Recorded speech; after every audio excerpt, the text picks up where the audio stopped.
It's the 25th anniversary of AIDS, but if everything that we've ever been told about AIDS and HIV, listen to the words, is a lie, so says former state senator and author of Wrongful Death, the AIDS Trial, Stephen Davis.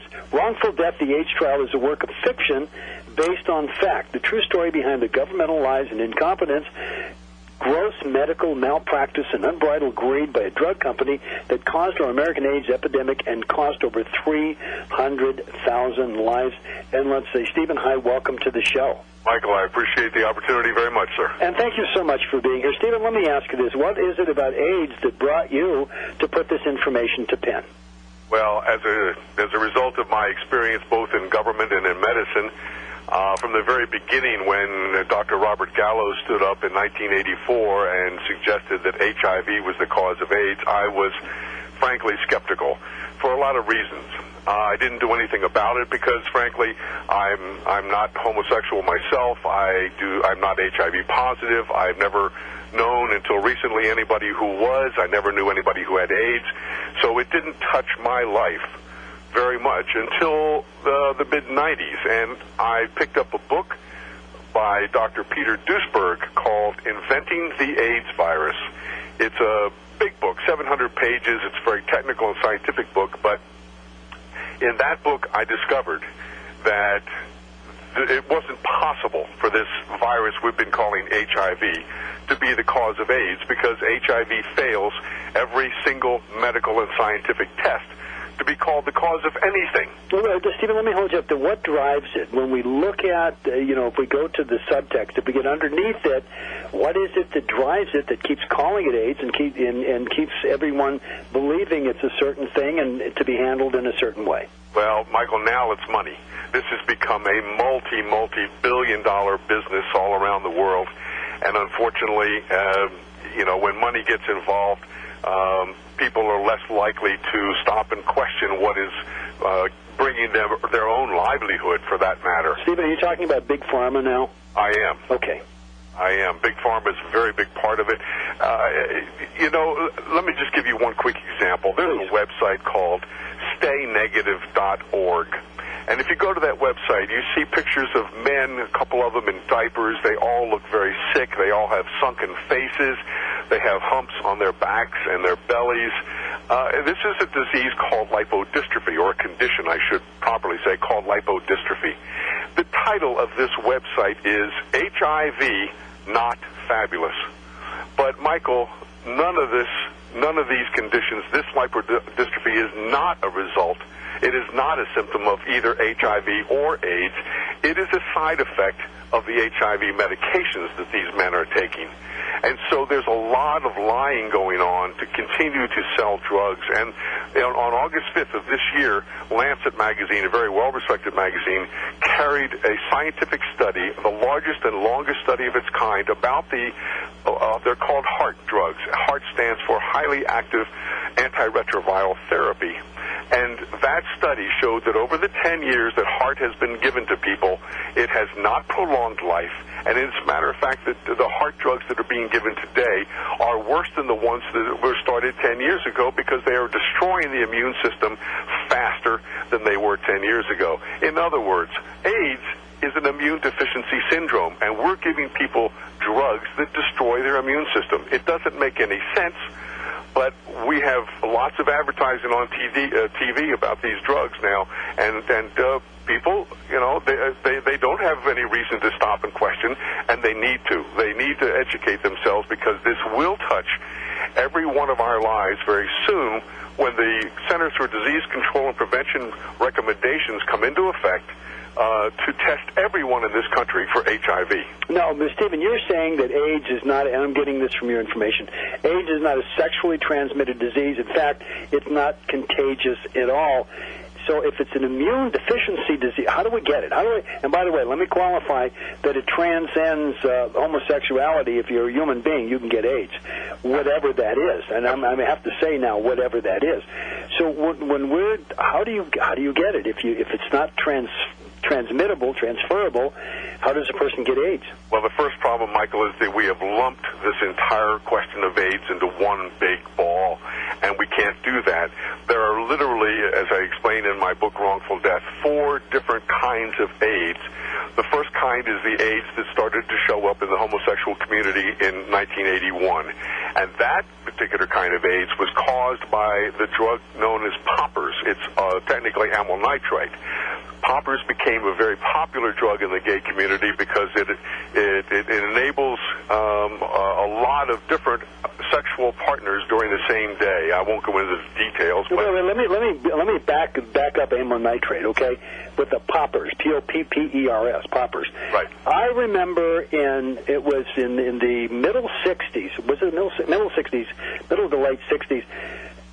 When I say you used to, this isn't something that I would buy, but you had to get a prescription for these poppers, and what it was I think it was for asthma, wasn't it? No, it was for heart pains. Oh, okay, all right. And it came in little glass vials that had a small neck, and you would break the neck off, and it would pop. Okay. That's how it got the name poppers, and it was used by heart patients. Well, when nitroglycerin came along, amyl nitrite, or poppers, were suddenly put out of date. And so amyl nitrite was no longer used for heart patients. Well, the company that had the patent on amyl nitrite was a company called Burroughs Wellcome. They decided they would sell amyl nitrite to the military, and they began shipping over cases and cases of this stuff to Vietnam as an antidote for gun fumes. And the guys in Vietnam suddenly discovered that it was a pretty cheap and legal drug that they could add to their chemical stash. And when they came back, the gay community picked up on it because of its qualities for gay sex, and it became rampant in the gay community. I'm talking people doing 40 to 50 hits a day. Sure. On these poppers. We know for a fact amyl nitrite causes immune deficiency. It destroys the human immune system. It also turns several classes of antibiotics into carcinogens, and there was a lot of antibiotic use in the gay community then too. So this first class of AIDS that I'm talking about... Stephen, let me hold you up, because what you're saying is extremely important. It's more than valuable information, okay? I think it's critical that we hear what you're saying. I don't want to go too fast with this to have somebody miss what you just said. The gay community was, and let me repeat, and if I'm off, you tell me, all right? The gay community was using antibiotics, and because of some of the other things they were using, it caused the antibiotics to become poisonous, which had effects on them. Is that it? Yes, and poppers itself was destroying the immune system. Even if no one was taking antibiotics, amyl nitrite would destroy the immune system. So you had a double-barrel shotgun that was affecting the gay community in 1981. Okay, so drugs and a prescription drug were combined together, causing a problem. Absolutely. Okay. Now, the second kind of AIDS began in 1987 when we began giving another drug called AZT, not only to people who had AIDS, but people who were HIV positive who were not sick. AZT was developed in 1964 as a chemotherapy. It was never licensed by the FDA because it was such a lethal chemotherapy. Not only did it kill cells in large numbers, bad cells, but it also killed good cells. In other words, too toxic to get FDA approval in the 1960s for cancer treatment. Well, Burroughs Wellcome, the same company that owned amyl nitrite, came along with AZT, and they got FDA approval because they said it killed the HIV, which we now believed at that time was causing AIDS. So we began giving this very lethal drug, AZT, to anybody who was HIV positive. And if they didn't have AIDS already, Michael, they got AIDS. No one survived taking AZT for more than 3.5 years without dying. And we literally killed 300,000 people between 1987 and 1997 with this drug AZT. Now, it is medical malpractice these days to give AZT as a monotherapy, as the only therapy in a full-strength form. We finally recognized how lethal that drug was, but now, Michael, it's too late. We've already killed 300,000 people with it. Now, Stephen, by the way, we are dealing with $1 billion industry with lobbyists, have connections to the UN, with the World Trade Organization, and, the list goes on, and we could trace it down to Codex Alimentarius and so on and so forth. The idea is that and by the way, this is great information to disseminate. Now, you know this. Anybody listening right now knows this. What do you do about it? And when I say what do you do about it, not a simple answer to a question. You fight fire with fire, quote unquote. You don't take a knife to a gunfight. You're talking about a $1 billion-plus industry that have the money and the wherewithal to break down any wall that could stop it or stall it or curtail it in any way. What do you do with that? How do you deal with that? That's the $64,000 question, Mike. Sure. This AIDS establishment has prevented any contrary viewpoints, or even though science is supposed to be a science of questioning and finding answers, they have prevented anyone like me for 20 years from talking about whether or not HIV causes AIDS and talking about the HIV drugs. And my hat's off to you, Michael, for allowing me the opportunity to come on your program and discuss this, because it is very dangerous, it is criminal, and it's a tragedy. And we continue to do this today. We continue to diagnose people as HIV positive based on very, very fraudulent HIV tests, which we can talk about if you want. And we continue to send this drug, this lethal drug, AZT, to Africa, where, believe it or not, we now have a very bad AIDS epidemic. And what do you do about it? We're trying to take baby steps. We're trying to find out how to break through. I have just started a new website called helpforhiv.com for people who are diagnosed HIV to come find this information, have access to the scientific studies that back up everything I'm saying. And hopefully within the next couple of years we can break through and get the truth out. Stephen Davis, we're going to go to break, so please stay with us. We'll be right back right after this. Michael, you're listening to the Michael Dresser Show. The book is Wrongful Death, The AIDS Trial, fiction based on fact. Our guest, Stephen Davis, former Arizona State Senator, physician's assistant, and we'll be back with Stephen right after this. Stay up, stay tuned, and whatever you do, stay with us. This could affect you. Stephen, let me ask you this. What caused you to decide to frame the book in such a way that you've done it, the trial itself? Michael, there have been a lot of books written. As a matter of fact, there's been over 60 books written about HIV and AIDS from what is called the dissident viewpoint, the disagreeing viewpoint. Many of them are scientific tomes. Many of them are very technical. I decided I wanted to present this in a way where people could read it easily and understand it easily, including myself. And so I framed it as a court case. I actually, 10 years ago, wrote a medical paper for the Internet called AIDSgate, where I explained all this. And at that time, I suggested people file class action lawsuits against the company called Burroughs Wellcome, which is now GlaxoSmithKline, because of the death of their loved ones from AZT. When nobody filed, there were a lot of suits filed, but they were private. They were settled out of court, and one of the stipulations was that nothing be made public. So by last year, when no one had filed the class action suit that I thought was necessary, I decided to write, first of all, a screenplay and then a novel, as if that court case actually happened. And so, as you said, every word in my novel is based on fact. I list 900 scientific and medical references where anybody can check out what I'm saying. But I decided to put it into this court case so that it was sworn testimony that was coming out. This was something people would have to stop and pay attention to. Stephen, I'm the average guy on the street. What's my first step? I want to make this stop. I want to do something. I want to create some kind of activity or move to fix this thing. What's my first step? Where do I go? I think the first step is to educate ourselves, and that is why I have written this new website, helpforhiv.com, because it starts off talking about the HIV test, which is, of course, the basis of everything. If people don't test HIV positive, why care about this? So we have to look at the tests that are diagnosing people HIV positive, and there are a lot of things wrong with that test. First of all, there's so many false positives. They have so many cross reactions that people really do not know what they're testing positive for. It is not a test for AIDS. It is not a test for HIV. It's a test for antibodies, Michael. And when people are told they're antibody positive for anything else, it means they're immune. That's the whole basis of vaccinations. And so people need to start educating themselves, and I do recommend it now because everyone is going to be touched by this. If you don't get tested HIV positive, someone you know or care about or work with is going to, because the CDC is now going to test everyone in this country for HIV.